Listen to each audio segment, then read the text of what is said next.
नमस्कार दोस्तों, मैं दिलीप कुमार। दोस्तों, बीएसएससी सीजीएल 3 में एडिट का ऑप्शन देने एवं संपूर्ण परीक्षा कैलेंडर जारी करने तथा प्रथम इंटर स्तरीय बहाली में 1778 अभ्यर्थियों के साथ न्याय करने, वेटिंग लिस्ट जारी करने और जरूरत पड़ी तो सेकेंड लिस्ट काउंसलिंग के लिए जारी करने, यानी कि 13,120 पदों को भरने की मांग को लेकर 20 जुलाई को सुबह 11 बजे से बीएसएससी ऑफिस में आंदोलन होने जा रहा है। आप सभी से आग्रह है कि आप सभी लोग 20 जुलाई को सुबह 11 बजे बीएसएससी ऑफिस पहुंचिए।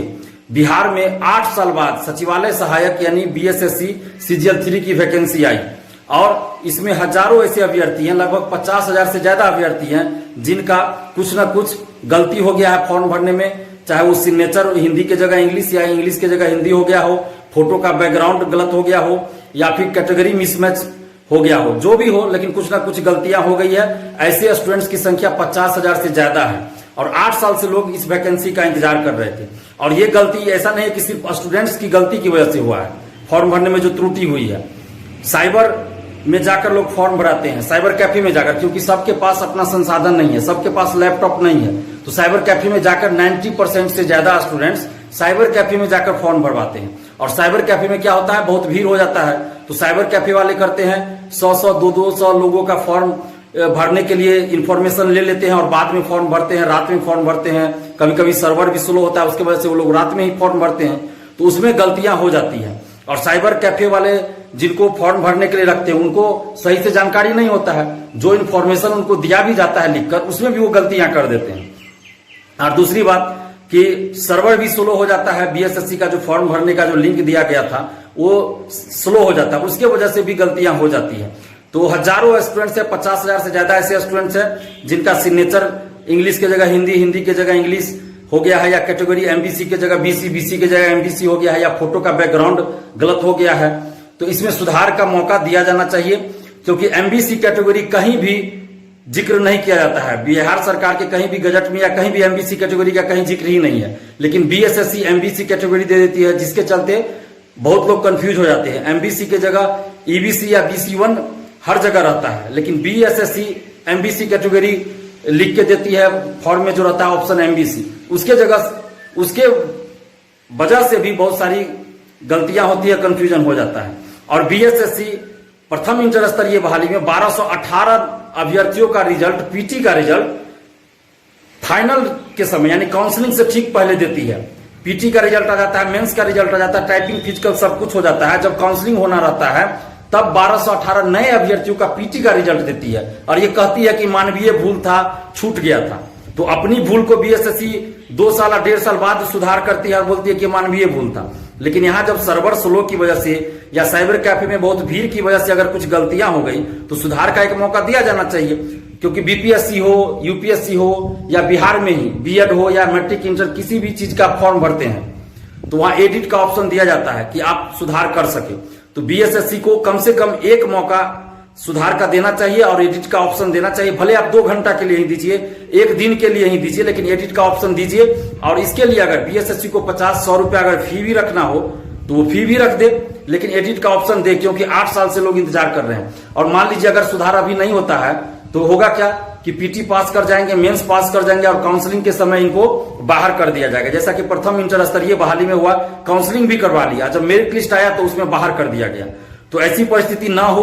और मान लीजिए कुछ अभ्यर्थी ऐसा हो कि अभी कोर्ट चले जाएंगे तो फिर पीटी परीक्षा में भी विलंब हो सकता है कोर्ट रोक लगा दे तो पीटी परीक्षा में भी विलंब हो जाएगा, तो बहाली भी फंस सकती है। तो इसलिए हम नहीं चाहते हैं कि बहाली फंसे, इसलिए बीएसएससी एडिट का ऑप्शन दे दे, सुधार का एक मौका दे दे, ताकि जो 50,000 से ज्यादा स्टूडेंट्स गलती जिनका हो गया वो सुधार कर सके। और इसके लिए अगर बीएसएससी को लगता है तो कुछ शुल्क भी रख दे, 50-100 रुपया जो रखना हो। और दूसरी बात कि प्रथम इंटर स्तरीय बहाली जो 8 साल बाद पूरी हुई, 8 साल से इस बहाली में हजारों अभ्यर्थी लगे थे और इस दरमियान हजारों ऐसे अभ्यर्थी हैं जिनकी उम्र समाप्त हो गई, अब वो सरकारी नौकरी के लिए कहीं भी फॉर्म नहीं भर सकते और 8 साल से इस प्रथम इंटर स्तरीय बहाली में लगे थे। 2014 की वैकेंसी थी प्रथम इंटर स्तरीय बहाली, और उसका जब फाइनल रिजल्ट आया, मेरिट लिस्ट आया, तो उसमें 13,120 पदों पे पूरा मेरिट लिस्ट नहीं आया, 11,329 का ही मेरिट लिस्ट आया है। और इस 11,329 में भी बहुत ऐसे स्टूडेंट्स होंगे परीक्षार्थी होंगे जो ज्वाइन नहीं करेंगे, जिनका 2446 दरोगा बहाली में हो गया होगा या 2213 दरोगा बहाली में जिनका सिलेक्शन हो गया, तो वो लोग ज्वाइन नहीं करेंगे। और दूसरे जगह पर जिनका हो गया हो, चाहे बीपीएससी में हो गया हो, चूंकि ये 8 साल पहले की वैकेंसी है, तो बहुत जगह इनका सिलेक्शन, बहुत सारे स्टूडेंट्स ऐसे होंगे, हजारों स्टूडेंट्स होंगे जिनका कहीं ना कहीं सिलेक्शन हो गया होगा, तो वो लोग भी ज्वाइन नहीं करेंगे। तो ऐसी परिस्थिति में भी 1000 के लगभग लोग ज्वाइन नहीं करेंगे, 1000 के लगभग ज्वाइन नहीं करने जा रहे हैं।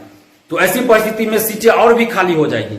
तो हमारी मांग यह है कि 13,120 पदों पे बहाली आई थी 2014 में, और 8 साल से हजारों अभ्यर्थी इसमें लगे हैं।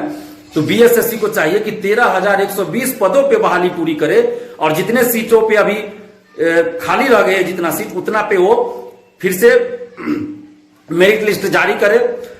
इसके लिए उनको जो भी प्रक्रिया अपनानी हो अपनाए। 1778 अभ्यर्थी जो है उनके साथ न्याय करे। जैसे फिजिकल की बात आती है कि फिजिकल में इन लोगों को मौका ही नहीं दिया गया।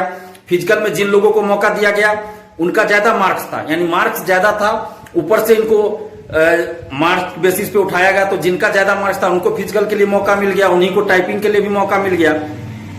और अधिकतर 90% से ज्यादा लोगों की पद प्राथमिकता जो है वो राजस्व कर्मचारी और पंचायत सचिव और एलडीसी का था। तो जो लोग क्वालिफाई कर गए फिजिकल में, तो वो लोग तो चल गए, राजस्व कर्मचारी बन गए, पंचायत सचिव बन गए, एलडीसी में हो गया। लेकिन जो लोग फिजिकल के लिए अप्लाई किए थे, फिजिकल का पद जो है सो प्राथमिकता में दिए थे, उन लोगों को, बहुत लोगों को बुलाया ही नहीं गया था, फिजिकल में बुलाया ही नहीं गया था। तो 1778 अभ्यर्थी जो है, इनमें ऐसे अभ्यर्थी अधिकतर हैं जिनको फिजिकल के लिए मौका ही नहीं दिया गया, बुलाया ही नहीं गया। तो ये अयोग्य कैसे हो गए? जैसे बीएसएससी कह रहे हैं कि अयोग्य मतलब योग्य अभ्यर्थी नहीं मिला, इसलिए सीट खाली रह गया। तो योग्य अभ्यर्थी कैसे नहीं मिला? आप बुलाए कहां? अभ्यर्थियों को मौका ही नहीं दिया गया। आपने तो जिनका ज्यादा मार्क्स था ऊपर से बुला लिया सबको, और वो लोग राजस्व कर्मचारी और पंचायत सचिव और एलडीसी के पद पे चले गए। तो आप जो लोग, जितने लोग दिए थे पद प्राथमिकता में फिजिकल के लिए, उन सबको आपने तो बुलाया ही नहीं। तो आप उनको मौका दीजिए। 1778 अभ्यर्थी जो है उनको मौका दीजिए, उनमें से जो फिजिकल के लिए अप्लाई किए थे, फिजिकल उनसे लीजिए, और उसके बाद 17 जो क्वालिफाई करते हैं तो उनको वो पोस्ट पे, उस पोस्ट पे सिलेक्शन कीजिए। उनका सीट खाली नहीं रहना चाहिए। और अगर जरूरत पड़ती है तो आप काउंसलिंग के लिए सेकेंड लिस्ट भी निकालिए। जैसे कि 1000 के लगभग सीटें खाली रह जाएगी, लोग ज्वाइन नहीं करेंगे, तो काउंसलिंग के लिए आप सेकेंड लिस्ट भी निकालिए, क्योंकि 13,120 पदों पे बहाली निकली थी। इसका मतलब यह हुआ कि 13,120 पदों पे बीएसएससी को मेरिट लिस्ट जारी करना है। और ये बहाना नहीं चलेगा कि आप जो है सो योग्य अभ्यर्थी नहीं मिला इसलिए मेरिट लिस्ट में सबका नहीं आया, सीट खाली रह गया। ऐसा नहीं होना चाहिए। आपने typing, non typing, physical, non physical सारे पोस्ट को मिलाकर वैकेंसी निकाला है। तो जिन लोगों ने फिजिकल के लिए अप्लाई किया उन सबको आप मौका तो दीजिए पहले फिजिकल का। आपने तो मौका ही नहीं दिया फिजिकल का। जिनका ज्यादा मार्क्स था उनको टाइपिंग का भी मौका मिल गया, फिजिकल का भी मिल गया, और उन लोगों की पद प्राथमिकता फिजिकल का पोस्ट का था ही नहीं। उन लोगों की पद प्राथमिकता राजस्व कर्मचारी, पंचायत सचिव, एलडीसी था। तो ऐसी परिस्थिति में जो आपकी गलत प्रक्रिया है उसके वजह से ऐसा हुआ है कि सीट खाली रह गया। तो ऐसा नहीं होना चाहिए। 13,120 पदों पे बहाली होनी चाहिए। तो इन सभी मांगों को लेकर 20 जुलाई को सुबह 11 बजे बीएसएससी ऑफिस आंदोलन होना है। आप सभी अभ्यर्थियों से अपील कर रहे हैं कि आप लोग आइए और सीजीएल 3 में एडिट का ऑप्शन और परीक्षा कैलेंडर जारी हो, ताकि 1.5 साल के अंदर ये बहाली पूरी हो। तो इन सभी मांगों को लेकर बीएसएससी ऑफिस 20 जुलाई को सुबह 11 बजे आइए। और आप लोग घर मत बैठे रहिएगा, क्योंकि आंदोलन बार बार नहीं होता। एडिट के ऑप्शन के लिए हजारों अभ्यर्थी परेशान हैं। तो 20 जुलाई को देखना है कि कितने अभ्यर्थी आते हैं। अगर आप लोग नहीं आएंगे तो फिर एडिट के ऑप्शन के लिए बाद में कभी कोई आंदोलन नहीं हो पाएगा। तो आप लोग समझ जाइएगा। जैसे अभी प्रथम इंटर स्तरीय बहाली में बहुत सारे लोगों का सिलेक्शन हो चुका था और कैटेगरी मिसमैच की वजह से वो बाहर हो गए, क्योंकि एडिट का ऑप्शन बीएसएससी ने उस समय नहीं दिया था, जिसकी वजह से बहुत सारे लोग बाहर हो गए हैं। तो ऐसी परिस्थिति आप लोगों के साथ न आए, इसलिए 20 जुलाई को आप सभी लोग आइए, ताकि सीजीएल 3 में एडिट का ऑप्शन दिया जाए, सुधार का मौका दिया जाए, और परीक्षा कैलेंडर सीजीएल 3 का जारी हो, ताकि 1.5 साल के अंदर बहाली पूरा हो। और प्रथम इंटर स्तरीय बहाली में 1778 अभ्यर्थियों के साथ न्याय हो, उनको फिजिकल के लिए मौका दिया जाए और सभी सीटों पे बहाली पूरी हो। इन्हीं सब मांगों को लेकर 20 जुलाई को सुबह 11 बजे बीएसएससी ऑफिस आइए और बीएसएससी के अध्यक्ष सचिव से मिलकर हम लोग अपनी मांगों को रखेंगे, और जो हमारा सही मांग है उन्हीं मांगों को लेकर हम आंदोलन कर रहे हैं। ऐसा नहीं कि गलत मांग को लेकर कर रहे हैं। तो इसलिए आप लोग निश्चित रूप से 20 जुलाई को सुबह 11 बजे बीएसएससी ऑफिस आइए। धन्यवाद। जय हिंद।